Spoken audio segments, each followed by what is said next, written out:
सबसे पहले तो विनोद जी मैं एक बात पूछना चाहती हूँ, भूपेंद्र सिंह जी हुड्डा कौन? किसान की भाषा में कहूँगी, जहाँ जहाँ मनोहर लाल जी खट्टर जा रहे हैं वहाँ सुहागा फेरते जा रहे हैं। चौधरी देवीलाल जी ने भी एक समय में तीसरे मोर्चे का गठन किया था, तो चौटाला साहब ने इसकी नींव रखी है। और भूपेंद्र सिंह जी हुड्डा ने एक बयान दिया है कि एमएलए डिसाइड करेंगे, यानी कि उनको कहीं ना कहीं इस बात का गुमान है और वो कहीं ना कहीं आगे भी पहले भी कांग्रेस को धोखा देते रहे हैं और अब भी वो उसी कवायद में बैठे हैं, कब उन्हें मौका मिले, अब कब वो कांग्रेस पार्टी को फिर से धोखा दे। आप नमस्कार, मैं हूं विनोद मेहला। आप देख रहे हैं दा मुद्दा। मेरे साथ इंडियन नेशनल लोकदल की महिला नेत्री सुनैना चौटाला जी। सुनैना जी, आपका दा मुद्दा पर स्वागत है। बहुत बहुत धन्यवाद जी। 25 तारीख को चौधरी देवीलाल की जयंती है, तो उसके बारे में क्या क्या तैयारियां चल रही है?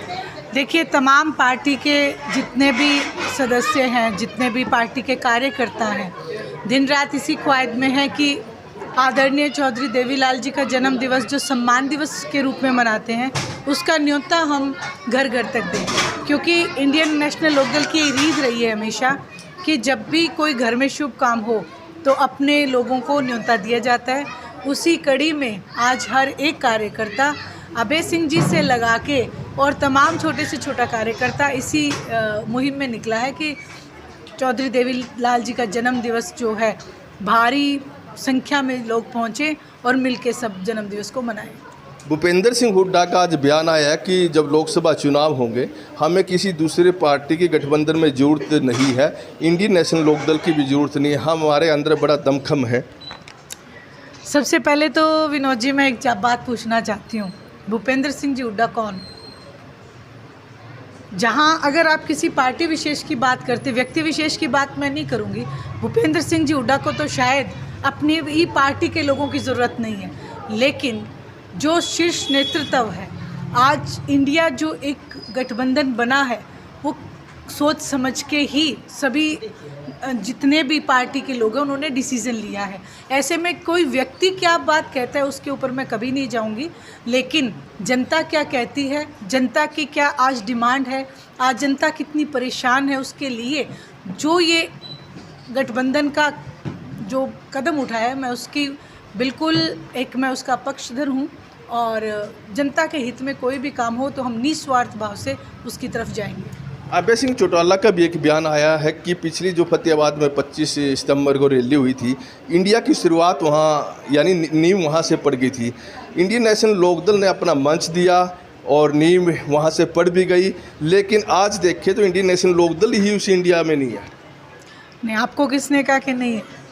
देखिए, चौटाला साहब ने नींव रखी थी, वो सिर्फ बयान नहीं देते अभय सिंह जी चौटाला, मंच से आप उनके एक एक जितने भी नेता वहाँ थे, नीतीश कुमार जी, लालू यादव जी के पुत्र, और सब ने एक ही बयान दिया था। उन्होंने चौटाला साहब को कहा था कि आप इसको लीड करें, लेकिन चौटाला साहब ने कहा कि नहीं, मैं क्षेत्रीय दल में हूँ, तो आप सब लोग इकट्ठे हों और जनता के हित में मैं हमेशा कदम उठाता रहा हूँ और मेरे पिता ने मुझे यही सिखाया। चौधरी देवीलाल जी ने भी एक समय में तीसरे मोर्चे का गठन किया था, तो चौटाला साहब ने इसकी नींव रखी है और ना केवल नींव रखी है, आपको भी मैं न्योता देती हूँ, आप कैथल 25 सितंबर को जरूर पहुँचे, वहाँ दूध का दूध और पानी का पानी हो जाएगा।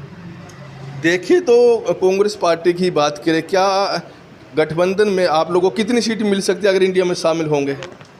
देखिए, ये शीर्ष नेतृत्व का काम है, हमारा काम है किस तरीके से पार्टी मजबूत हो और जो भी हमारे कैंडिडेट आए, अगर गठबंधन में आएंगे तो उस धर्म से निभाएंगे और यदि अलग लड़े तो उसके लिए भी आज इंडियन नेशनल लोकदल उस पायदान पे खड़ी है कि जहां भगदड़ मची हुई है बाकी पार्टियों में, लेकिन इंडियन नेशनल लोकदल का कार्यकर्ता आज अडिग और वहीं पे है और बल्कि हमारा परिवार बढ़ रहा है। आज सरोज इस बात का बहुत बड़ा सबूत है कि इंडियन नेशनल लोकदल का परिवार बढ़ता जा रहा है।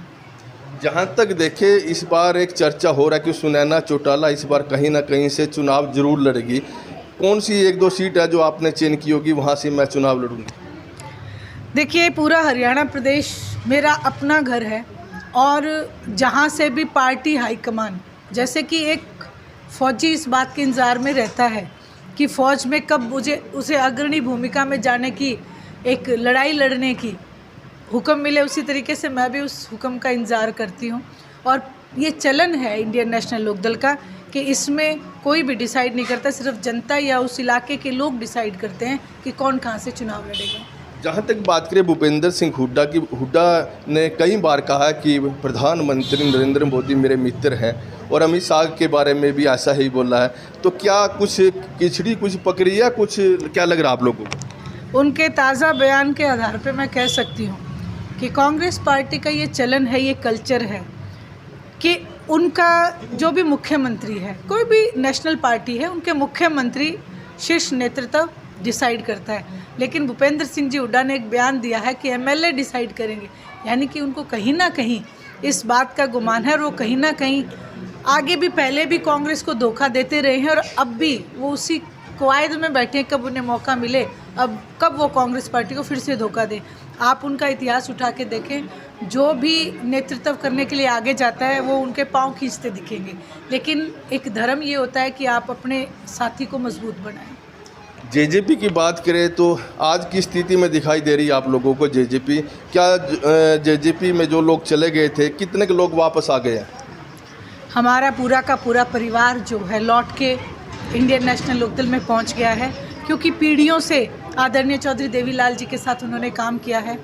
भटक गए थे, कुछ बरगला लिए गए थे, वो सभी आज अभय सिंह जी चौटाला के साथ खड़े हैं और कह रहे थे कि 2019 में तो हमसे गलती हो गई, लेकिन 2024 में डट के इंडियन नेशनल लोकदल का साथ देंगे और आदरणीय अभय सिंह जी चौटाला को मुख्यमंत्री बनाएंगे। मुख्यमंत्री मनोहर लाल का जो संवाद कार्यक्रम चला हुआ है, मुख्यमंत्री का कहना है कि ये बड़ा सफल हो रहा है और जब 2024 के विधानसभा और लोकसभा चुनाव होंगे तो इसका फ़ायदा मिलेगा, क्योंकि हम जनता की सुनवाई कर रहे हैं। मैं किसान की भाषा में कहूँगी, जहाँ जहाँ मनोहर लाल जी खट्टर जा रहे हैं वहाँ सुहागा फेरते जा रहे हैं, बिल्कुल साफ करते जा रहे हैं। बिल्कुल भारतीय जनता पार्टी, आप ये बताएं कि जो जन संवाद का उन्होंने नाम दिया वो तो विवाद बनता जा रहा है। कभी वो कुछ कहते हैं, एक मुख्यमंत्री की भाषा के ऊपर उनका अंकुश नहीं है, जिस कुर्सी पे वो बैठे हैं उससे वो जस्टिस नहीं कर रहे। वो बयान देते हैं कि एक एक सदस्य की, एक एक हरियाणा के लोग की हम रक्षा नहीं कर सकते, तो क्या मुख्यमंत्री का ये दायित्व तो नहीं होता? जो महिला खड़ी होकर एक डिमांड कर रही है, इलाके की डिमांड कर रही है, हॉस्पिटल की डिमांड कर रही है, उसको कहते तुझे चंद्रयान पे भेज देंगे। कोई महिला कहती है कि मेरे पति की सुरक्षा के लिए मैं आपके कदमों में अपनी चुन्नी डालती हूँ, तो मुख्यमंत्री कहते तुम तो राजनीति करती हो। एक खड़ा होकर कहता है कि नशे के लिए आप क्या कदम उठाएंगे, तो उनको कहते हैं दूसरी पार्टी का इसको उठा के ले जाओ, इसको पीटो बाहर ले जाके। तो ये जो भी मंच आज तक मनोहर लाल जी खट्टर जिस मंच पे चढ़े हैं, उस मंच से माफ़ी मांग के उतरे, ये मैं आपको दावे से कहती हूँ। आप चाहे उनका रिकॉर्ड उठा लें। ये हमारे साथ इंडियन नेशनल लोकदल की नेता सुनैना चौटाला।